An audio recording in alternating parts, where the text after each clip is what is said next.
Cinema കണ്ടു, നിങ്ങളൊക്കെ കണ്ടോ? നല്ല സിനിമയായിരുന്നു കേട്ടോ. എനിക്ക് നന്നായിട്ട് ഇഷ്ടപ്പെട്ടു. അതിന് നമ്മുടെ മോഹൻലാൽ ശോഭന എന്ന് പറഞ്ഞപ്പം അത് നല്ല സിനിമയായിരിക്കുമല്ലോ. പക്ഷേ മോഹൻലാലിൻ്റെ സിനിമ ശോഭനയുടെയും തന്മാവിൻ കുമ്പത്ത് പോലെയുള്ളൊരു സിനിമ അല്ല. പക്ഷേ മോഹൻലാലിൻ്റെ ഇപ്പോഴത്തെ 2-3 സിനിമകളുടെ ഒരു കൂടിച്ചേരലാണ് ഈ കഥയെന്ന് വേണേൽ പറയാം. നല്ല അഭിനയമായിരുന്നു, എല്ലാവരുടെയും നല്ല അഭിനയം. അതിൻ്റെ അകത്തെ പുതിയ ഒരു വില്ലനായിട്ട് വന്നിരിക്കുന്ന ആൾ പുതിയ ആളല്ല, പക്ഷേ അയാളുടെ അഭിനയം എന്ന് പറഞ്ഞെങ്കിൽ വളരെ ജോർജ് സാർ എന്ന് പറഞ്ഞൊരു ക്യാരക്ടർ ചെയ്തിരിക്കുന്നത് വളരെ നല്ല അഭിനയമായിരുന്നു. നല്ല കണ്ടുകൊണ്ടിരിക്കാൻ തോന്നും കേട്ടോ. നമുക്കൊരു വില്ലൻ എന്ന് പറഞ്ഞാലും ആ വില്ലനോടും നമുക്കൊരു ഇത് തോന്നും. അതുപോലെയുള്ള ഒരു സിനിമയായിരുന്നത്. അതുപോലെ ശോഭന മാമിൻ എന്ന് പറഞ്ഞാൽ എനിക്ക് ഭയങ്കര ഇഷ്ടമുള്ള ഒരാളാണ്. ഭയങ്കര എലഗൻ്റായിട്ട് അഭിനയിക്കുന്ന ഒരാളാണ്. ഒരു സ്റ്റൈലുണ്ട് പുള്ളിക്കാരിക്ക്. എന്ത് ചെയ്താലും അതിൻ്റെ ഒരു പുള്ളിക്കാരിക്ക് ഒരു സ്റ്റൈലുണ്ട്. ആ രീതിയിലാണ് അഭിനയിച്ചിരിക്കുന്നത്. വളരെ നല്ല സിനിമയായിരുന്നു. ഞാൻ എമ്പുരാൻ കണ്ടിട്ട് എനിക്ക് അങ്ങനെ അതിനൊരു സുഖമില്ലായിരുന്നു. അതുകൊണ്ട് ഞാൻ ഇത് കാണണ്ട എന്നോർത്തുകൊണ്ടിരുന്നതാണ്. പക്ഷേ ടിക്കറ്റ് ബുക്ക് ചെയ്ത് ഞങ്ങൾ പോയി കണ്ടു. നല്ലതായിരുന്നു.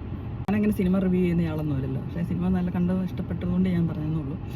അതുപോലെ തന്നെ ഇപ്പോൾ സിനിമ നിങ്ങൾ കാണാത്തവരാണെങ്കിൽ പോയി കാണുക. അപ്പം OTT വരുമ്പോൾ കണ്ടാലും മതി. തിയേറ്ററിൽ തന്നെ പോയി കാണണമെന്നൊന്നുമില്ല.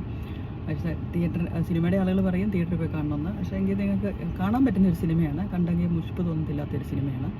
എന്നാൽ അതിനൊരു വലിയൊരു ഇത് കൊടുക്കുന്നുണ്ടോയെന്ന് വെച്ചാൽ ഒരു സമൂഹത്തിനൊരു മെസ്സേജ് കൊടുക്കുന്നുണ്ടോയെന്ന് ചോദിച്ചെങ്കിൽ ചെറുതായിട്ടൊരു മെസ്സേജ് കൊടുക്കുന്നുമുണ്ട്. അങ്ങനെയുള്ളൊരു സിനിമ തന്നെയാണ്.